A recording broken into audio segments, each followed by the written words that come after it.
Friday the 13th. You think of bad luck, broken mirrors, black cats. But did you know why the number 13 is still feared? Why hotels skip the 13th floor? Why even today it's thought to be an omen? It all goes back to one morning in Paris, the 13th of October, 1307. While the city slept, the king's secret orders were opened. Doors exploded off their hinges. Soldiers stormed through the streets. And in a single synchronized strike, the most powerful brotherhood in Christendom was dragged from their beds in chains. The Knights Templar, not criminals, not thieves.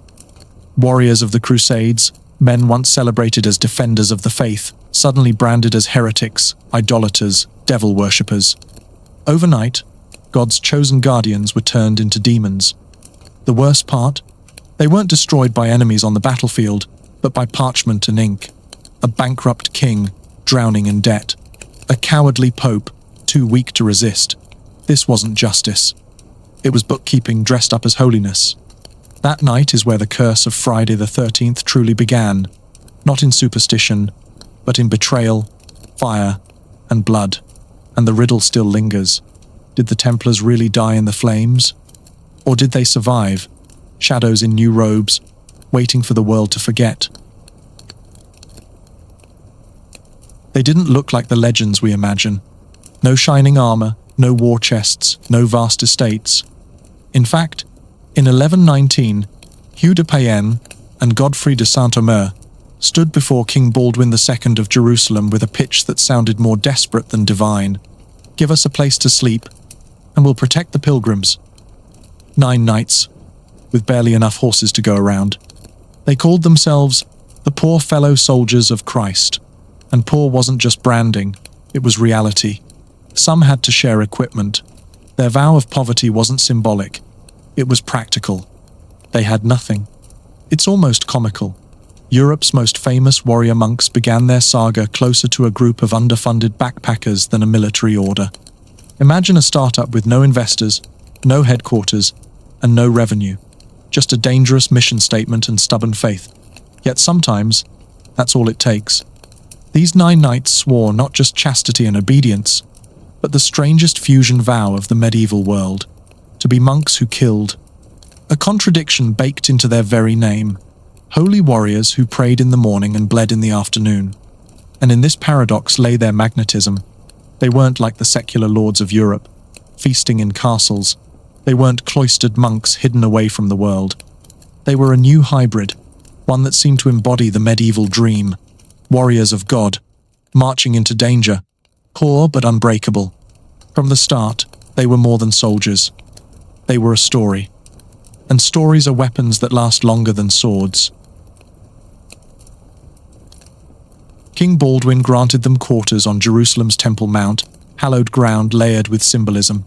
This wasn't a shabby inn. It was the former site of Solomon's Temple. To Christians, this was holy ground. To Jews, the most sacred place of their destroyed temple. To Muslims, the Dome of the Rock already loomed above. If the 9 knights had wanted publicity, they couldn't have staged it better. Living above the ruins of Solomon's Temple made them look less like a ragtag militia and more like destiny incarnate. Legend quickly caught up. Whispers spread that the Templars weren't just safeguarding travelers, they were guarding secrets beneath the temple. Symbolism turned into power. These humble knights had no gold, but their address carried weight across Christendom. Pilgrims wrote home not of the knights' ragged cloaks, but of their sacred station. The Templars vaulted from obscurity to myth, almost overnight. And what better propaganda than saying, our headquarters? Just Solomon's Temple, nothing special. Medieval marketing at its finest. But charisma wasn't enough. If the Templars were to survive, they needed discipline. Enter the rule of the temple, a strict code modelled on monastic orders. No silk, no gambling, no taverns, no idle chatter. The knights ate in silence, slept clothed, and obeyed their master as though he were the voice of God. Breaking the rules brought swift punishment, fasting, beatings, expulsion. It wasn't just about morality, it was about control. A brotherhood without hierarchy would collapse. A brotherhood with rigid order could become an army. Paradoxically, this same Rule that forced knights into simplicity also became a brilliant recruiting tool. Noble families looked at the Templars and saw not vagabonds, but a holy fraternity, disciplined, incorruptible, untouchable. The kind of place where a second son, unlikely to inherit land, could find eternal glory. The monk-soldier contradiction became codified, sharpened, and wrapped in ritual, and like all strict codes, it gave off the aura of mystery. Mystery attracts power. The turning point came in 1129, at the Council of Troyes. Most knights begged for recognition through battlefield valor. The Templars found a better weapon: words. Specifically, the words of Bernard of Clairvaux, Europe's most fiery preacher and the closest thing to a medieval influencer. Bernard praised them with rhetorical fire. They were not killers, but malicide, slayers of evil itself. To kill for Christ was not murder but purification. In one sermon, Bernard transformed awkward monk knights into divinely sanctioned warriors. It was marketing genius wrapped in theology. Europe didn't just see 9 poor knights anymore. It saw a chosen order, armed with both sword and scripture. Donations began to flow. Estates were granted. Doors opened in palaces and cathedrals. The Templars advanced from obscurity to legitimacy through a single council. The irony? Their poverty, their strictness, their strange hybrid existence, all the things that seemed impractical, were the very qualities that made them irresistible. From beggars to guardians of Christendom, the foundation had been laid, and with foundations this symbolic, the walls of power would rise quickly.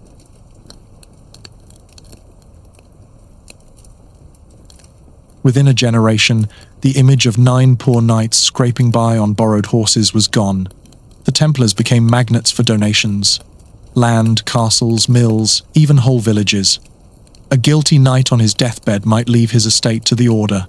A king seeking God's favor might grant them a fortress. Their very poverty became the seed of their wealth. Their red cross and white mantle turned into a brand. To wear it was to step into a myth larger than any one man. People began to call them the Lords of Christendom, though technically they owned nothing individually. Their wealth belonged to the order. That small distinction didn't stop them from dining in castles and commanding armies. Europe's nobility, who once derided the poor knights, now sent sons to join them and gold to sustain them. What began as a fragile fraternity on the Temple Mount had become a rising force in every corner of Europe. The Templars had learned an early lesson. Poverty was the best fundraising campaign in history. Then came the papal bull Omne Datum Optimum in 1139. With one decree, Pope Innocent II declared the Templars free from local bishops, kings, and taxes. They answered only to the Pope himself. Imagine the outrage of secular lords. Here was an army living in their lands, fortified with castles, but beyond their control. They didn't pay taxes. They didn't obey royal courts. They didn't even answer to local clergy. To kings and bishops, the Templars suddenly looked less like holy warriors and more like an untouchable foreign embassy with swords. This papal protection turbocharged their growth. Donations became safer. Merchants trusted them more. Families entrusted them with wealth, knowing secular authorities couldn't seize it.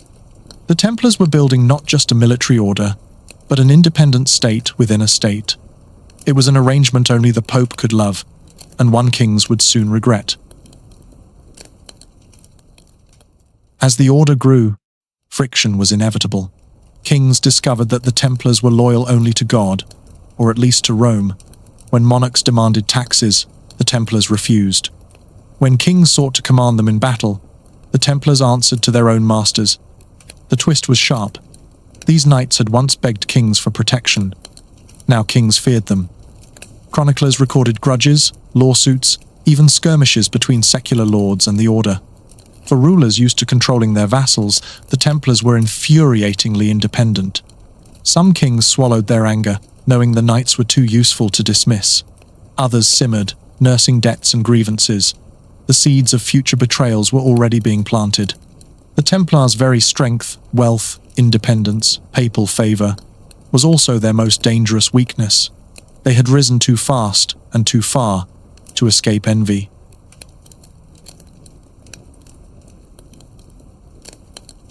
almost as soon as the Templars were granted their quarters on the Temple Mount, something odd began. Chroniclers wrote that the Knights spent years digging beneath their own headquarters, not building fortifications above ground, digging below it. No one knows exactly what they were looking for. Treasure? Relics? Secret tunnels? Pilgrims whispered that the Knights never seemed to patrol, never seemed to guard.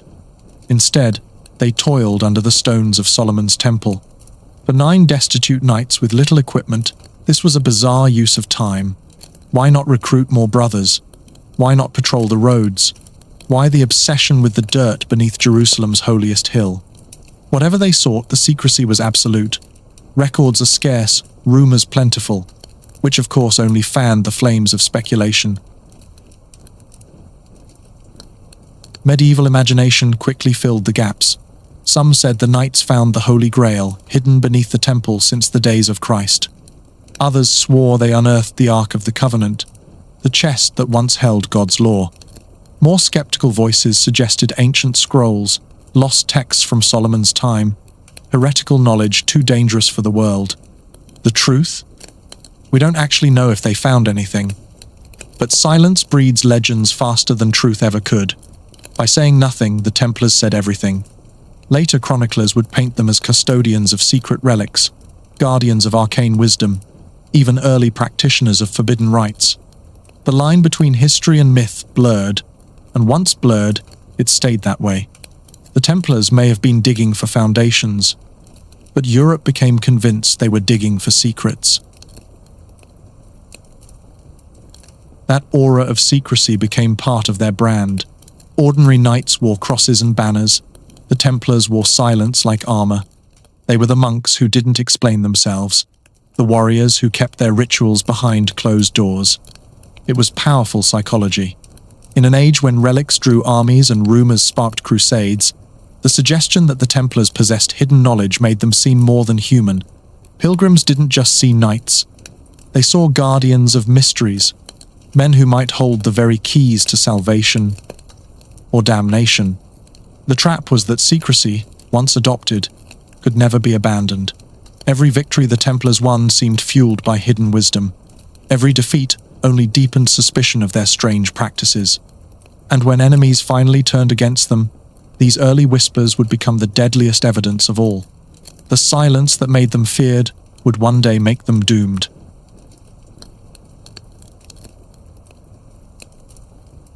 The Templars proved themselves first, not through secrecy, but through steel. In 1153, at Ascalon, they stormed the walls with such ferocity that even hardened crusaders whispered in awe. Their white mantles, streaked with blood, became a symbol of holy fury. Then came Montgisard in 1177. The odds? Laughable. A tiny force of crusaders, including a leper king barely able to ride, faced Saladin's massive army. The Templars charged anyway. Chroniclers claimed their assault turned the tide, scattering a force many times their size. The spectacle was unforgettable.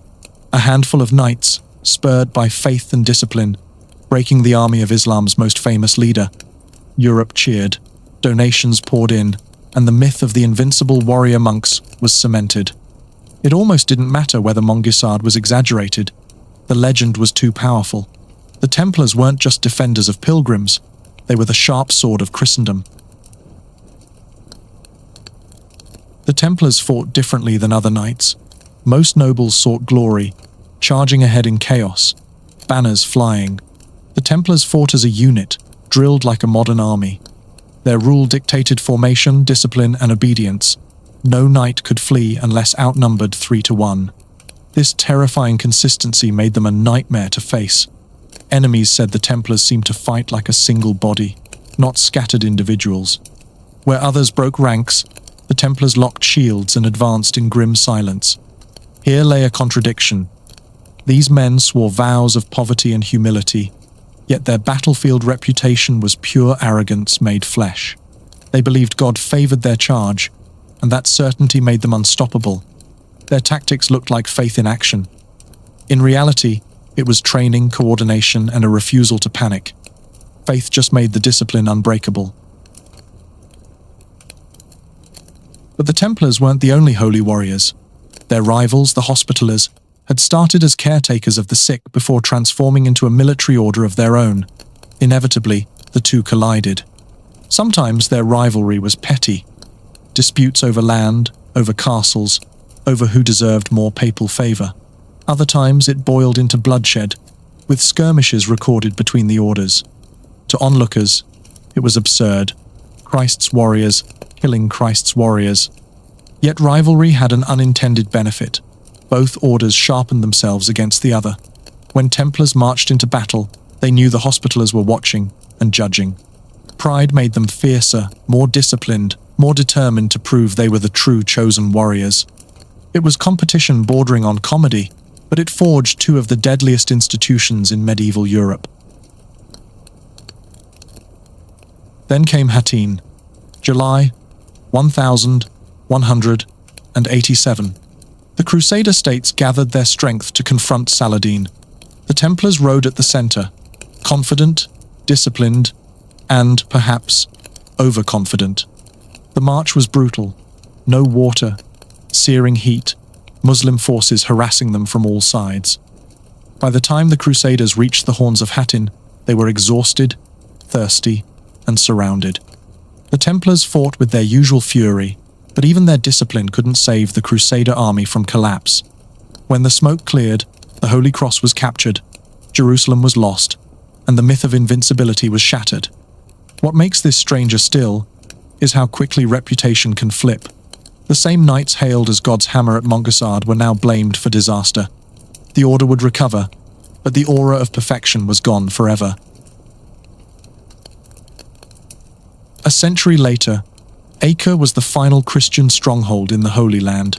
Saladin was gone, but his successors came with overwhelming force. The Templars stood at the walls, led by Grand Master Guillaume de Beaujeu. Beaujeu fought fiercely, even after being struck by an arrow. He tried to rally his men, declaring, "I am not dead yet, my brothers. God wills it." Minutes later, he collapsed, blood pooling beneath his armor. The fall of Acre was brutal. The Templars fought street by street, retreating to their fortress by the sea. When the walls finally collapsed, survivors refused to surrender, choosing death over capture. Every Crusader dream of a Christian East died with Acre in 1291. For the Templars, it was more than a battlefield loss. It was the end of their original mission. With no Jerusalem to defend, they were soldiers without a war. And soldiers without a war often become something else entirely.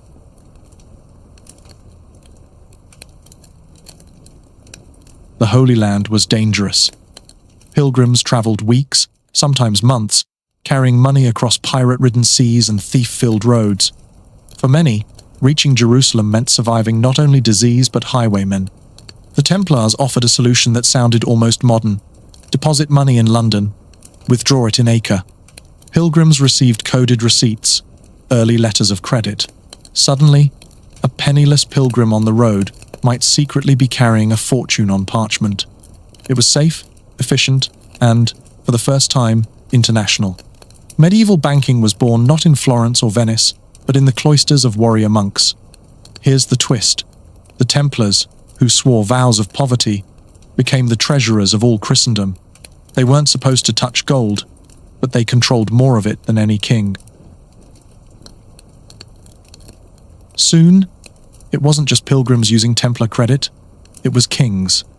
The English crown stored its treasury with them. French monarchs borrowed vast sums to pay for wars. Even the Pope relied on their network to move funds across continents. This put the Templars in a peculiar position. They were soldiers who could also foreclose on a king's loan. Kings who once commanded armies now found themselves knocking politely on a Templar door, asking for extensions. The contradiction was glaring. The knights were supposed to obey monarchs in matters of war, but financially, the monarchs were their clients. A king in debt to the Templars couldn't afford to antagonize them, at least not until desperation forced his hand. The line between monk and banker blurred. By protecting pilgrims' purses, the Templars had become the piggy bank of Europe's most powerful men. While kings borrowed, peasants worked the land, and more often than not, that land belonged to the Templars. Donations, inheritances, and purchases turned the order into Europe's largest landlord. They owned estates in France, vineyards in Portugal, mills in England, and castles from Spain to Hungary. This empire of fields and farms fed their coffers. Grain became bread for armies, rents became silver for campaigns, and entire villages paid dues to warrior monks who rarely showed their faces. What makes this stranger still is that the Templars themselves couldn't enjoy the wealth personally. No feasts, no silk, no heirs. They lived under rules that forbade luxury, even as they controlled more riches than most noble families combined. They were landlords without heirs, businessmen without pockets. Wealth accumulated not in individuals, but in the order itself. The machine grew, while the men remained cogs. Money wasn't their only tool. The Templars also mastered the seas. They built ports, manned fleets, and transported pilgrims, soldiers, and supplies across the Mediterranean. Their ships sailed under their own banners, answering to no king. This gave them an edge beyond banking. They weren't just moving money, they were moving armies and trade. A pilgrim who banked with the Templars might also sail on a Templar ship, lodge in a Templar inn, and be guarded by Templar escorts along the way. The order became a one-stop solution for medieval travel.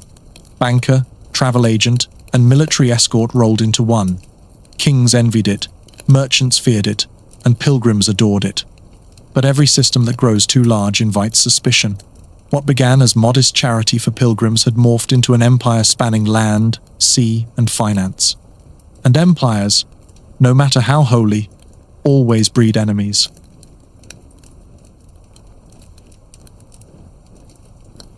King Philip IV of France, known as Philip the Fair, wasn't nicknamed for kindness.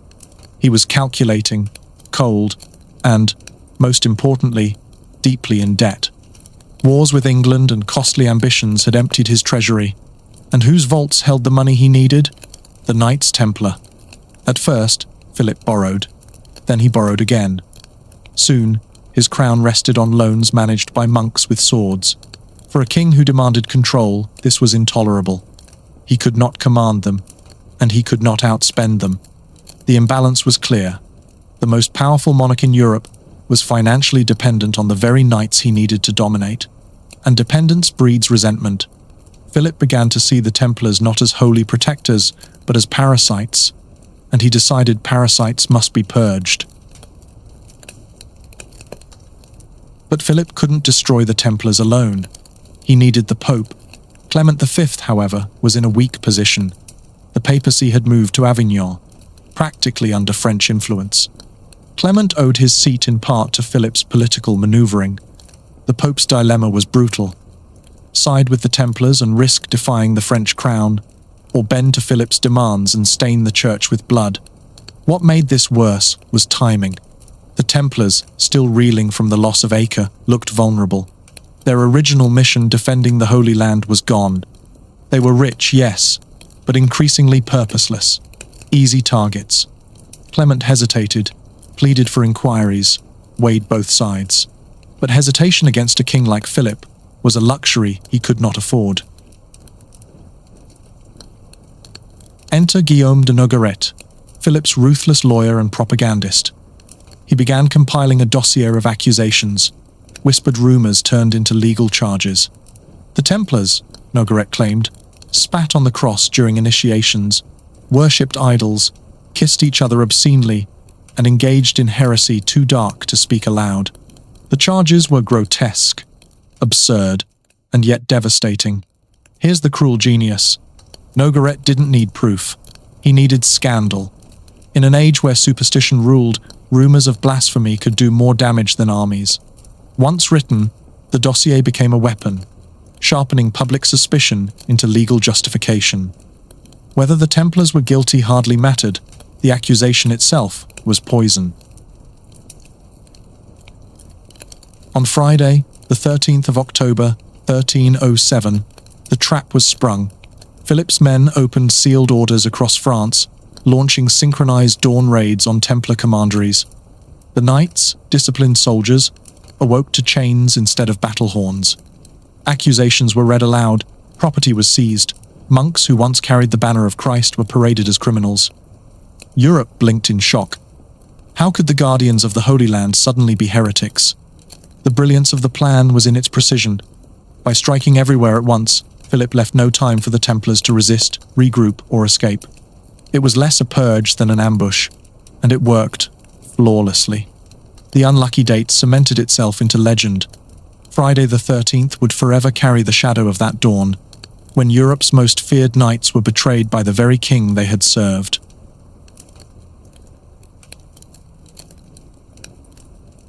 The accusations against the Templars read like a medieval tabloid. They were said to spit on the cross, deny Christ, worship a mysterious idol called Baphomet, and exchange obscene kisses during initiation. To a superstitious public, it was a catalogue of nightmares.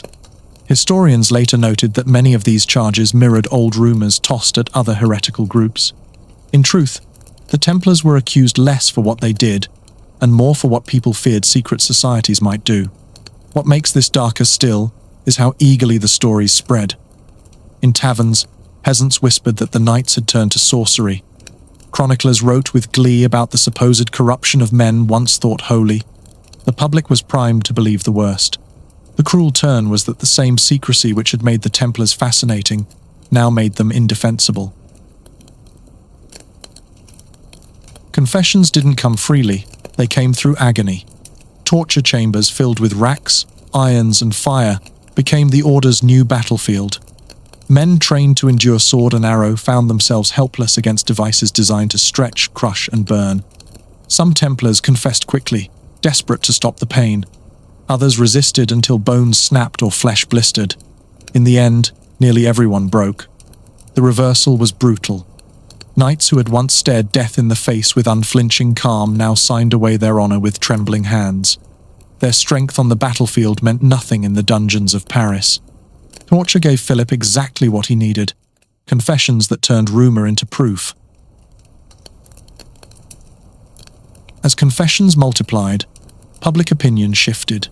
Pamphlets, sermons, and chronicles painted the knights as corrupted husks of their former selves. People who once donated estates now muttered about satanic rites and pagan idols. It's almost comical how quickly loyalty evaporated. For decades, the Templars had been trusted with children's inheritances, family treasures, and the safety of pilgrims. A few weeks of rumors, and they were outcasts. Fear proved contagious. Nobles who had once supported the Order now distanced themselves, not wishing to be tainted by association. Public silence became complicity. The Templars, once untouchable, were now abandoned. Outside France, the story unfolded differently. In England, King Edward II hesitated to move against the Order, skeptical of the charges. In Aragon and the German states, rulers delayed or resisted outright. This hesitation suggests something vital. Not everyone believed the charges. Some rulers saw through Philip's motives. Others simply valued the Templars too highly to destroy them on rumor alone. But papal pressure mounted, and few could withstand it indefinitely. Even where knights weren't tortured, many were quietly dissolved, their lands confiscated, their names erased. The empire that had stretched across Europe began to unravel, unevenly but inexorably.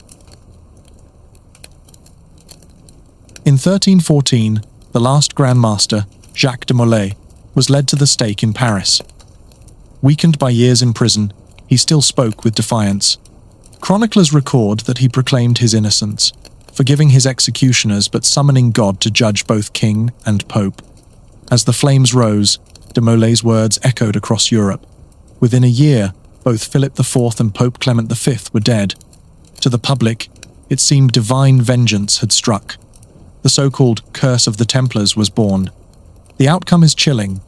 Philip had crushed the Order, but in killing its leader, he gave birth to a legend more enduring than their military victories. The Templars had lost their lives, but they had gained immortality in rumor and curse. From that moment, their disappearance became not an ending, but a mystery begging to be solved.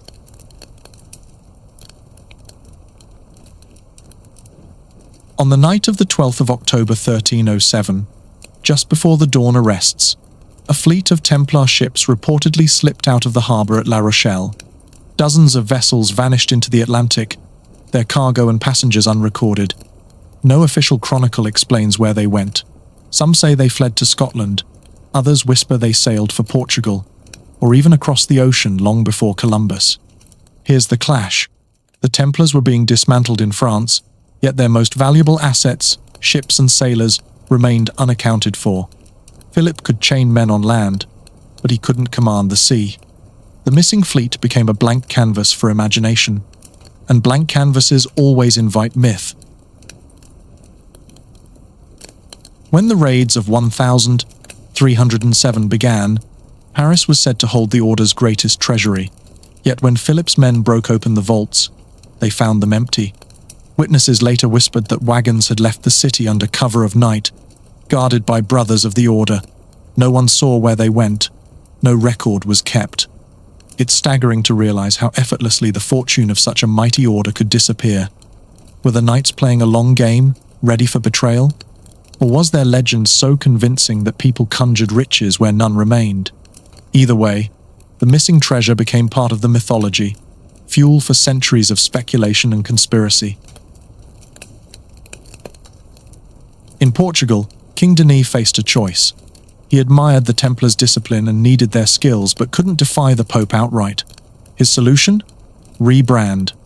In 1319, he founded the Order of Christ, absorbing the Templars into a new name, new robes, but the same men, properties, and ships. It was bureaucratic sleight of hand.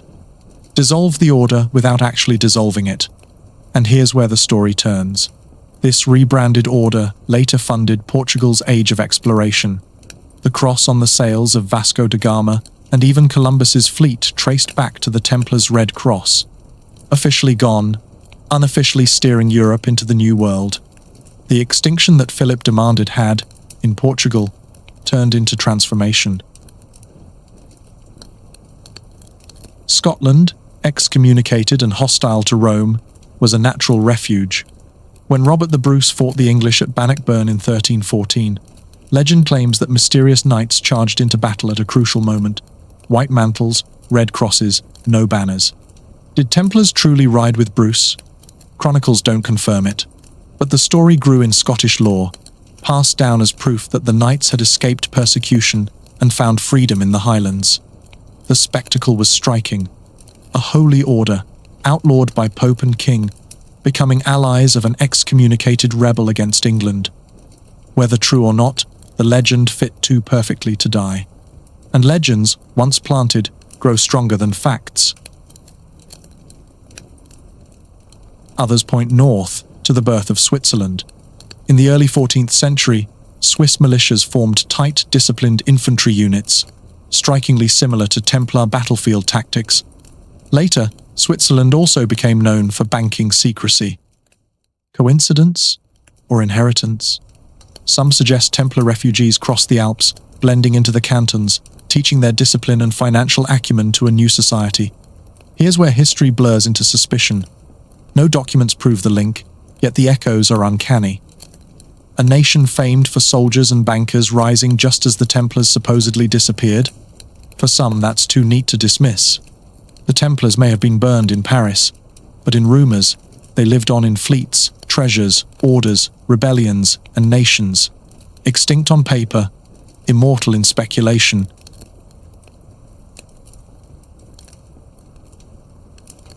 Centuries after the Templars' fall, a small chapel in Scotland became one of their most famous supposed monuments, Rosslyn Chapel. Built in the 15th century by the Sinclair family, its walls are carved with strange patterns, knots, angels, plants from distant lands, and crosses that some swear resemble Templar emblems. No evidence proves the Templars ever touched Rosslyn, yet the absence of proof only fueled the myth. Visitors whispered that beneath its foundations lay vaults of Templar treasure, or perhaps documents revealing their secret survival. It's astonishing how much ink and film have been poured into one chapel, transforming ordinary carvings into cryptic symbols and basements into mythical vaults. Rosslyn turned into less of a sanctuary, more of a legend machine. And once modern novels and films added fuel, Rosslyn was no longer just Scottish stone. It was global myth. Elsewhere in Europe, carved crosses resembling the Templar Red Cross began surfacing in obscure chapels, on tombstones, and in manuscripts. Were these genuine remnants of the order, or later imitations by admirers? The problem is simple. A cross with arms of equal length was a common Christian symbol, but once linked with the Templars, every carving, no matter how ordinary, became evidence. The tension was clear. A symbol intended as universal became exclusive. Ordinary stonemasons carving simple Christian imagery unknowingly fed centuries of obsession. What began as faith turned into a scavenger hunt for supposed proof of survival. The Templars may have vanished as an order, but their property didn't simply disappear. In many regions, noble families took in surviving knights or safeguarded their documents. In some cases, women of these families became the keepers of archives and relics, protecting fragile scraps of parchment that kept the memory alive. In an age where women were often excluded from public power, here they played a quiet but vital role in preserving the fragments of Templar history. Without them, much of what we know, or think we know, might have been lost entirely. A little-noted truth was that the most famously masculine order of medieval Europe owed part of its endurance to women working in silence. Their protection ensured the knight's memory did not burn away with Jacques de Molay. The Templars became fertile soil for myth-making. Medieval chroniclers described strange rituals.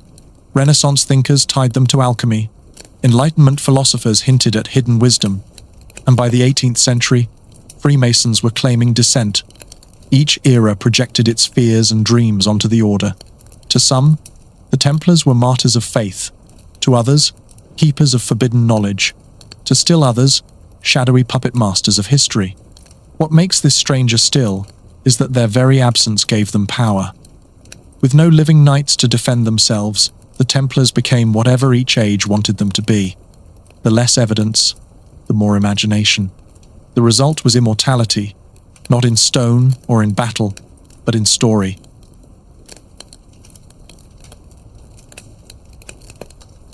The Templars may have vanished as a military force, but their financial innovations lived on.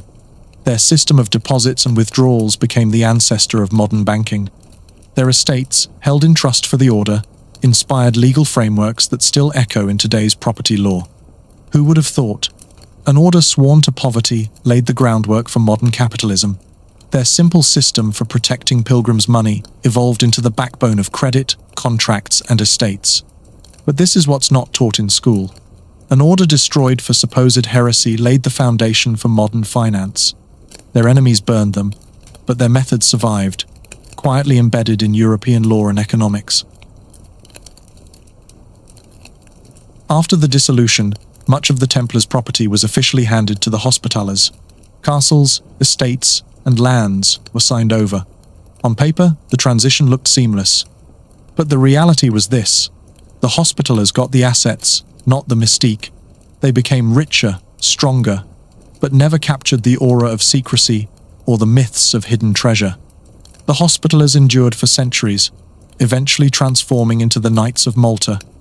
Yet while they lived on as a functioning institution, the Templars, though extinct, became immortal in legend. The living order had land, the dead order had myth, and in the long run myth proved more powerful. By the 18th century, Freemasons began claiming the Templars as their spiritual ancestors. Secret rites, oaths, and symbols were tied, sometimes tenuously, sometimes outright fabricated, to the medieval order. In later centuries, pseudo-Templar groups sprang up everywhere. Some were fraternal clubs, others quasi-military societies. Even today, organizations call themselves Templars, dressing in mantles and holding ceremonies that echo medieval ritual. The catch was this: the more distance from history, the stronger the allure. The less evidence, the more imagination. The real Templars may have died in 1314, but their name became a franchise that never went out of style. Every generation remakes them in its own image. If the Templars truly survived in secret, the key was decentralization. Unlike kingdoms tied to a single dynasty, the order had networks of estates, commanders, and supporters spread across Europe. Destroy the head, and the body could, in theory, adapt. And even if survival was only metaphorical, their influence endured because of this same structure. Their lands passed to other orders, their banking methods slipped into monarchies, their symbols were adopted by societies. The hard lesson: centralization gave them power, but decentralization gave them immortality. They were strong enough to terrify kings, yet fragmented enough to live on in fragments. Whether in fact or in myth, they proved that an institution can die in one form and survive in another, changed, hidden, unrecognizable, yet never truly gone.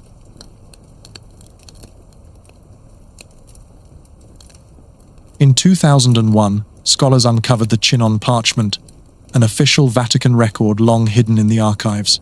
Its contents were startling.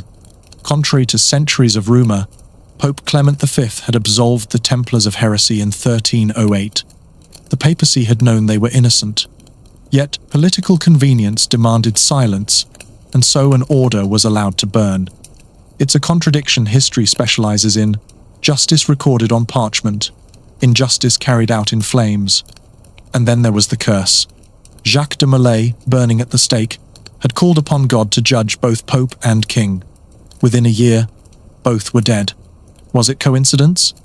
Or the kind of poetic symmetry that makes history feel like myth? The irony is sharp. Philip thought he destroyed the Templars. Clement thought he silenced scandal. Instead, both became supporting characters in the Knights legend, remembered less for their reigns than for the deaths that followed. So, did the Templars truly vanish? Or did they master survival, slipping into new guises, new orders, new nations? Perhaps extinction and transformation were the same thing, an order dissolved in fire, reborn in rumor. What is certain is this: the Templars remain the most famous lost order in history. Their disappearance has lasted longer than their existence. Their silence became louder than their swords.